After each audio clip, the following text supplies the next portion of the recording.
Kid Cudi has announced on his Facebook that he's checking himself into rehab to treat his anxiety, depression, and suicidal urges.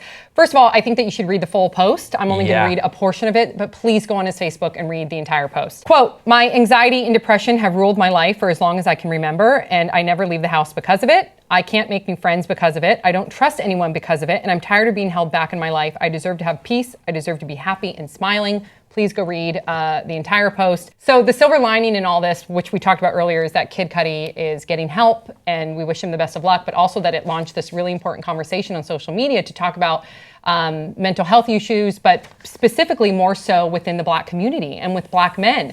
According to the Huffington Post, quote, "According to the U.S. Department of Health and Human Services of Minority Health, Black people are 10% more likely to report having serious psychological distress than white people. There's a stigma when it comes to Black men talking about their mental health." It goes on to say, despite being disproportionately affected by mental health conditions, Black men in America have to deal with a lack of healthcare resources, a higher exposure to factors that can lead to developing a mental health condition, a lack of education about mental health, and other factors that serve as barriers to getting proper help. So the hashtag that has started is called YouGoodMan. Let me read a couple of those tweets. And there's a lot of them. It's great. There's so many of them. It was hard to pick which ones to choose. But here's one from Dana Lynn Knuckles, which actually Dana, as well as the Cosby, those are the ones that helped push this movement forward. So Dana writes, hashtag YouGoodMan is for Black men to confess, ask for help, vent, or get pointed in the direction of mental health professionals. And then we have another one right here. YouGoodMan is a safe place for Black men to share their bouts with depression, heal, bond, and know they're not alone. This hashtag is necessary. Yes, it is.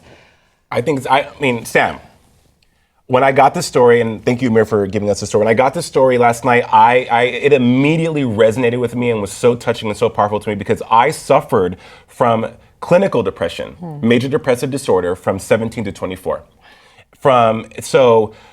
Hearing what Cudi said about the shame and it's a vicious cycle of shame, guilt, and isolation because you don't know what's wrong with you. And as a Black man, and the way a lot of Black men are raised, we don't talk about that stuff because we're taught to keep our feelings inside. But you feel different from each other. You don't know why the sun is shining, but you're so dark inside, or you can't see through the fog.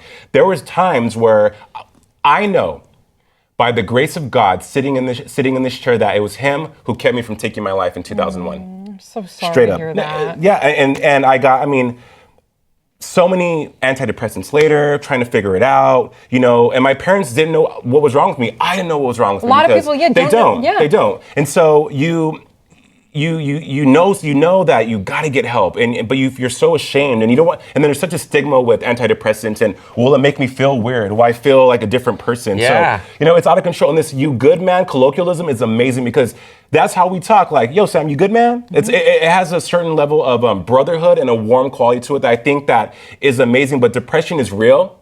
And people say, get over it. And that is the absolute worst thing you can ever tell someone who is depressed is to just get over it. Because damn it, if they could, they would.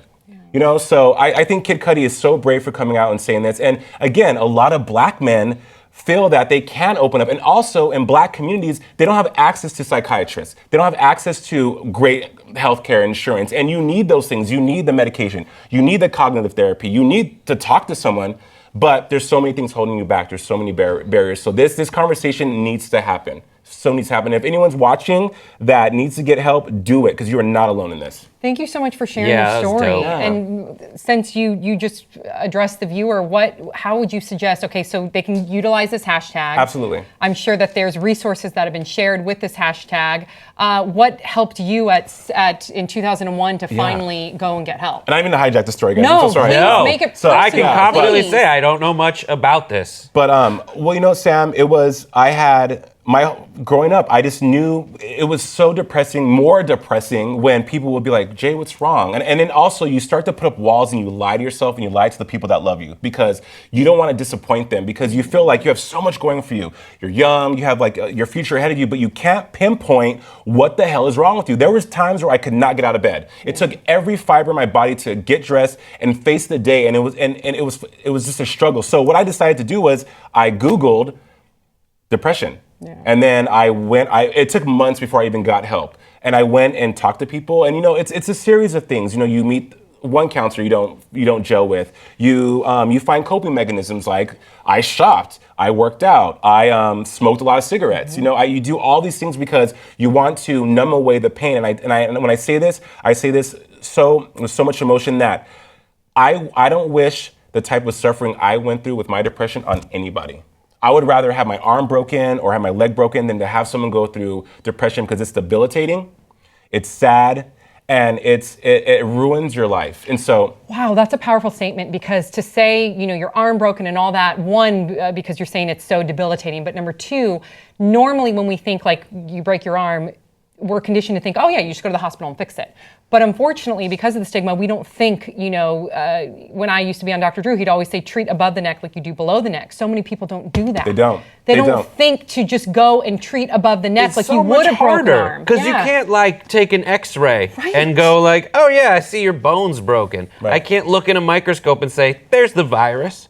And for that reason, in psychiatry and psychology, they just didn't study it because they put it up there with this weird witchcraft thing almost. Yeah, and back they in the day, thought it yeah. was strange. It was strange to do that. I also think it's difficult to admit to people because of the stigma that basically I'm not okay, and that a lot of times when I was experiencing depression, which I'm sure is everyone has their own sort of journey, and it was really difficult because a lot of people are like, but you seem fine, like I don't see you so much, but you seem okay, and so it's really difficult to have to admit to. I remember admitting to like my parents that was really difficult, just to having to say I need professional help, and then people ask, why do you need professional help? And you can't even articulate it because you don't know exactly. With a broken arm, you can be like, my arm hurts. So we just need to get a cast on and then I'll be okay. But when you're treating above the neck and someone says, what hurts? And you feel like such an idiot to be like, all of it, right? Also, it all when sucks. you see when you see a cast on someone else's arm, you're like, oh, your arm's broken. Right. That's normalized. And I will for me. accommodate my behavior so that I don't punch you in the arm. Yeah, Whereas if you're dealing with a mental illness, you can't. People will say things that I know. Some will be Well-intentioned. empathetic and understanding, other and some people will will be like, get over it. But Or- also, or some people people will think say- they're being empathetic, and they're again, not. like I'd be like, oh, what's the matter? I don't know.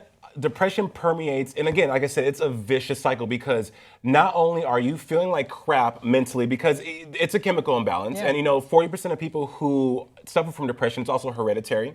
So there's a lot of factors that come into play with that, but people don't realize that when you're depressed, it permeates and leaves an indelible mark on every aspect of your life, Affects from your relationships to your physical 100%. being, and it's like I said, there were so many days, you guys, where the sun was shining so bright and things were so beautiful, but I felt so ugly and I felt so different, and that only reinforced the shitty feelings I was feeling. And again, in 2001 in New Mexico, love you, Albuquerque, but you just didn't have the wherewithal to figure that stuff out. So You felt ashamed, which you shouldn't. So ashamed. Do you feel ashamed when you get a broken arm? No. It's so sad that you felt ashamed. Yeah, weak. It was like you felt weak, and I think that's why Kid Cudi is like, you can't live a lie anymore, and that living that lie only makes the depression that much more powerful. I mean, aren't his songs like Pursuit of Happiness? Doesn't he do Lonely Stoner?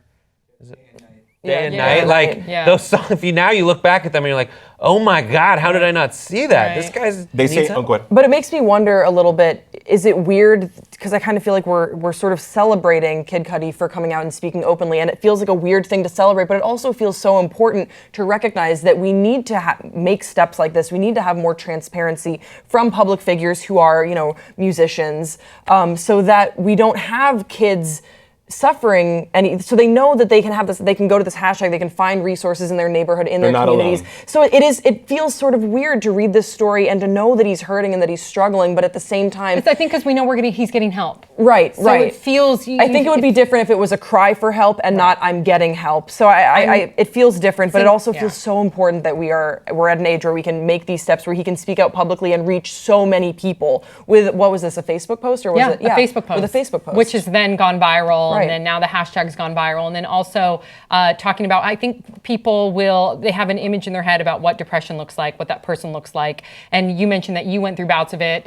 You deal with it. I've been diagnosed with generalized anxiety disorder, some depression. Right. But people think I'm this bubbly, happy person when I can sometimes it's hard for me to get out of bed. 'Cause, And I don't want to sometimes talk to people. I won't go to parties because I don't want to meet new people. That thought of meeting new people usually drives me to drink. And that's bad. Like, I have to drink before I go to a party because I'm afraid to meet somebody. So, like, you know, I think people... Like, I definitely do all those things. It's not good. I don't know. But, like, that's the thing. Is like, then again, maybe I do have some undiagnosed disorder. But then again, now my brain's trying to be like, oh, I can identify with people who've been through depression because I drink sometimes before I go to parties. And I feel like that's the wrong instinct to have. Yeah. Either way, I don't know. And I think that's just because there's a lack of education that I have about it. Yeah. And you're a generally cheery person. So are you. So I just don't want people to have this misconception that depression are, you know. And again, the silver lining is awesome. There are places you can go to get help. People in 2016, they say in 2015, 3 million people suffer from depression daily, just in the United States alone, right? Wow. So there's so many resources that were not available 15, 16 years ago that are now readily available. So like I said before, if you are suffering from depression, you're not alone in this. Get help. Yep. 2005 was a pivotal year for me in regards to my depression because I finally got on the right SSRIs, antidepressants, and met some really cool people. And I had a new lease on life. At 25 years old, Sam, you know what I mean? Yeah. So I think that the more people have this conversation in and out of the Black community, because it affects everyone across the world, the better. That's right, and mental illness does not discriminate. So please visit the hashtag. We have some links below, and we'll see you next time on Pop Trigger.